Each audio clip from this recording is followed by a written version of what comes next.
Presented by Climate Power Education Fund. Does big oil care about our streets flooding or our home burning? Not according to an ExxonMobil top lobbyist. Did we aggressively fight against some of the science? Yes. We were looking out for our shareholders. They care about profits, not people. Learn more at polluters.exposed. For myself and many others, I feel it's fair to say it's always fun to talk about the Atlanta Braves the day after they get a needed victory. But while I can only speak for myself, I can say with confidence that it's exciting as hell to talk about the Atlanta Braves the day after they not only get their biggest win of the season, it comes via their biggest swing of the season on a game-winning home run off the bat of Ozzie Albies, and as a result, they earn a share of the NL East Division lead. That is correct. Welcome to the Daily Hammer, your daily news source covering your NL East leading, though it's via a tie, your NL East leading Atlanta Braves as part of the Talking Chop Podcast Network. My name is Sean Coleman. You can find all of the great content from Talking Chop via TalkingChop.com, as well as at Talking Chop across all forms of social media. You can find myself at Stats, SAC on Twitter. Hope wherever you are and wherever you are listening, you not only are having a terrific Thursday, but you have a smile on your face from a great, great night for Braves fans everywhere. When it comes to the Braves, here is the latest from Atlanta. So obviously going into last night's game, the Braves had a great opportunity in front of them, an opportunity they had been working through a lot of struggles to get to, in the fact that they had the opportunity to get into a first-place tie in the NL East with the Philadelphia Phillies. And it was great for them to be in this position. Having won 6 out of their last 7, they did a great job of being able to find a way to beat Sonny Gray via Adam Duvall, Drew Smyly in the bullpen, stepping up on Tuesday evening. The Braves were ready to get right back to work on Wednesday night. Now, one thing that stood out about the Braves, even with their alternating win-loss record-setting streak of games 3 weeks into the second half of the season, as well as winning 6 out of their last 7, the Braves have become consistently better, or better at consistently getting runs early in games. That's something that has certainly stood out about this Braves offense, especially with the deadline additions that they made to the outfield and overall. Well, that was the theme of the game early on Wednesday night. The Braves were able to once again score early and often. 5 runs via 2 RBI doubles from Austin Riley, a 2-run homer from Guillermo Heredia, and a sacrifice fly from Dansby Swanson. That allowed for Touki Toussaint to have more than enough support to be able to put on another really good performance. Though he wasn't as dominant as he was in his first 2 starts this season, he did more than enough, obviously, to keep the Reds off the board for the first 5 innings of the game. Well, unfortunately, Toussaint ran into a bit of trouble in the 6th inning. In the top of the 6th inning, the Reds were able to get 3 straight hits without recording an out. Unfortunately, one of those hits was a 2-run home run off the bat of Joey Votto, and that allowed for the Reds to make the score 5-2, and thus Touki Toussaint exited the game. Now, overall, Toussaint did very well. 5 innings, only allowed the 2 runs on the home run, 3 walks, 5 strikeouts. While Huascar Ynoa and Ian Anderson are on their way back soon from their rehab assignments, Touki Toussaint has shown more than enough, in my opinion, to in some way, shape, or form be considered a reliable arm, whether it be in the rotation or the bullpen. Now, he may get optioned back down, but he has done more than enough to campaign for himself to keep a roster spot on this Braves roster for the remainder of the season. Well, once Toussaint gave up the 2-run home run to Votto, the Braves bullpen went right back to work.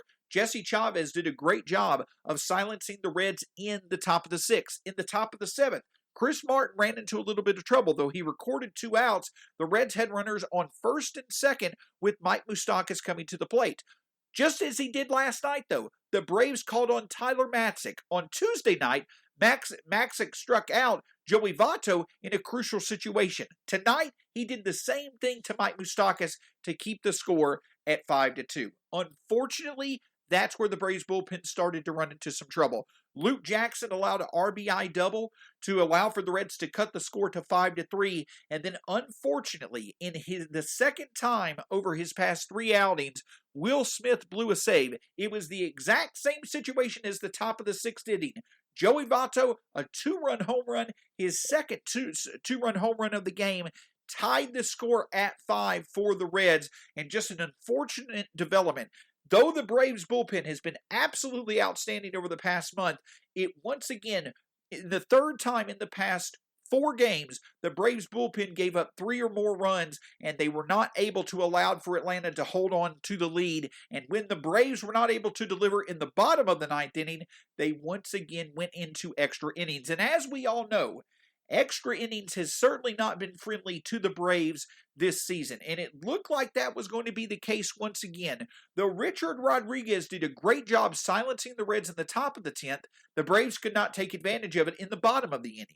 Well, then Edgar Santana allowed an RBI single to Kyle Farmer, but didn't allow for the Reds to score any runs in the top of the 11th. Well, in the bottom of the 11th inning, the Braves worked it to where they had runners on first and second with 2 outs. A big reason why was due to a very good at-bat from Jock Peterson, who worked the count well, thought that he had an opportunity on a really good 3-0 pitch to put it in play with command. It didn't work out, but he worked his way. Though the count went from 3-0 to 3-2, Peterson earned a walk, and it was a needed walk because it brought Ozzie Albies to the plate.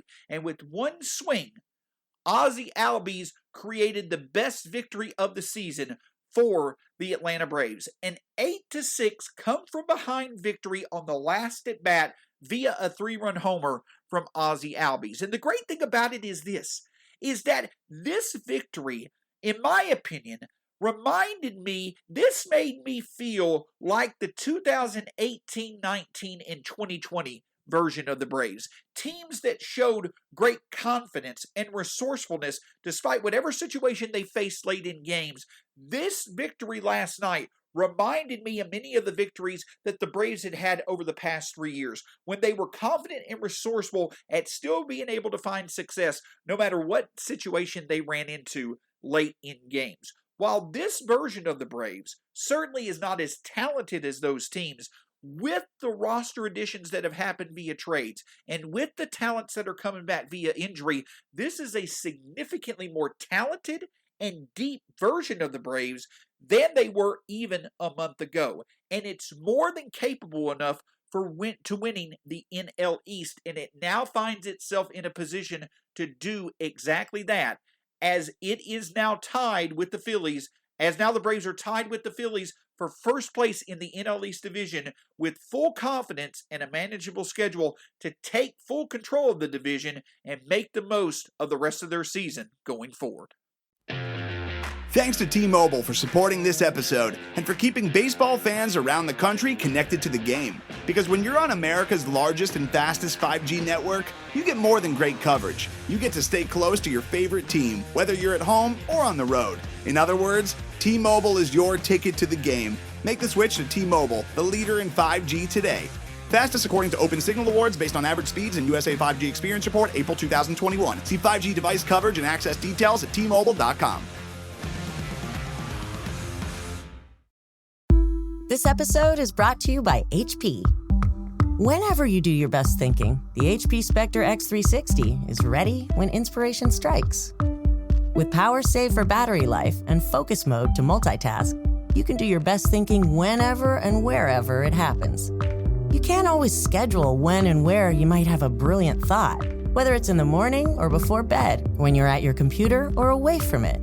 Thinking can happen anywhere and anytime.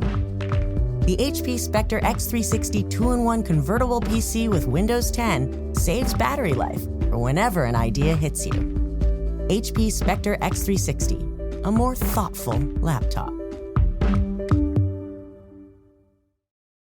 So as the Braves look to their game tonight against the Cincinnati Reds, hoping to earn another series sweep against an NL Central team, the Braves have now won 7 out of their past 8 games. But the thing about it is this, is that This is the type of stretch that myself and others had mentioned the Braves were going to need to earn. They were going to need to achieve due to the fact that they could not take better advantage of that 9-game and 8-day stretch that they played against the Phillies and the Mets towards the end of July. Well, now the Braves have taken care of business. They've won 7 out of 8 games and have the opportunity tonight to earn another series sweep as Kyle Muller takes them out against Vladimir Gutierrez. But one thing that has certainly stood out to support this Braves team, despite their bats and despite the starting lineup, is the bullpen. We've talked about it. The Braves have arguably had a top 5 bullpen in the majors over the past month.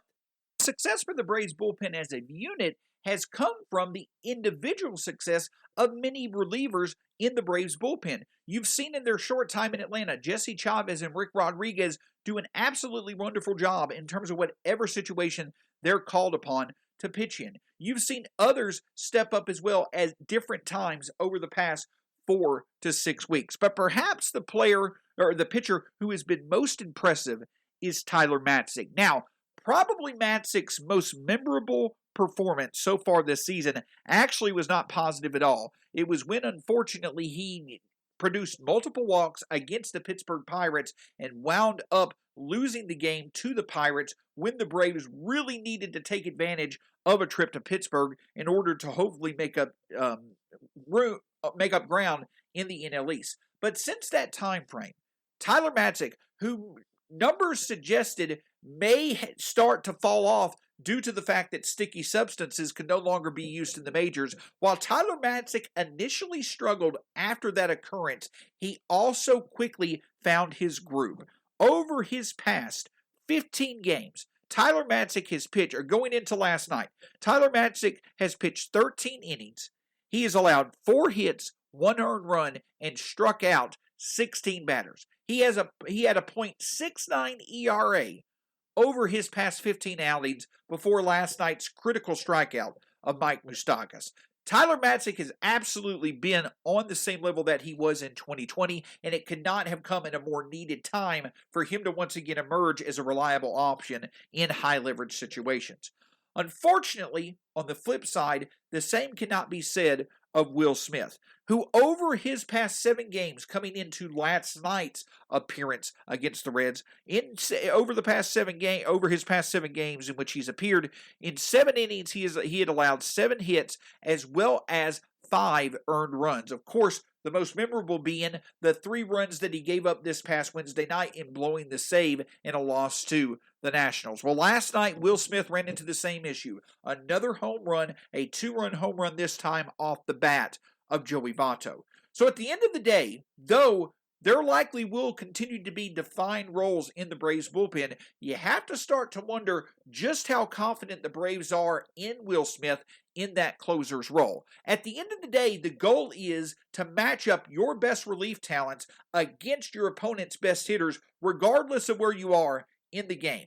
But regardless of it, if Brian Snicker and his staff want to mix and match their approach going forward, or if they want to have an established hierarchy, you really have to start to think that Will Smith may not right now be your best option against the other team's best hitters, and names such as Richard Rodriguez and Tyler Matzek may need to be used more in those high leverage situations, especially when we're coming to the time of the season where each win is so critical. Obviously, it was a great night to be a Braves fan. It obviously was another great night in which the offense stepped up, the starting pitching did its job, and the bullpen wound up doing just enough in order to put the Braves in a position to win the game. A great win, a great development for the Braves to now be once again at the top of the NL East, tied with the Phillies, and another great opportunity tonight for the Braves to take advantage of a series sweep and potentially gaining sole possession of first place in the NL East division as Kyle Muller goes out and faces Vladimir Gutierrez. Of course, we can't thank you enough for joining this edition of the Daily Chop, part of the Talking Chop Podcast Network. You can find the other great podcasts through Talking Chop, the Road to Atlanta podcast, as well as the Talking Chop podcast itself. All of that can be found with the great written content over at TalkingChop.com, as well as through @TalkingChop across all forms of social media. My name is Sean Coleman. It was an absolutely wonderful night last night, a memorable moment for Ozzie Albies and this resurgent 2021 Braves team. My name's Sean Coleman. It's been a pleasure talking with you. You can find me at StatsSAC on Twitter. Obviously, make sure you go listen, review, and subscribe to all of the great content from the Talking Chop Podcast Network. Until next time, we'll talk to you again soon. Go Braves, and hopefully the next time we talk to you, it will be in regards to the sole possession of the Braves having sole possession of first place in the NL East. Have a terrific Thursday.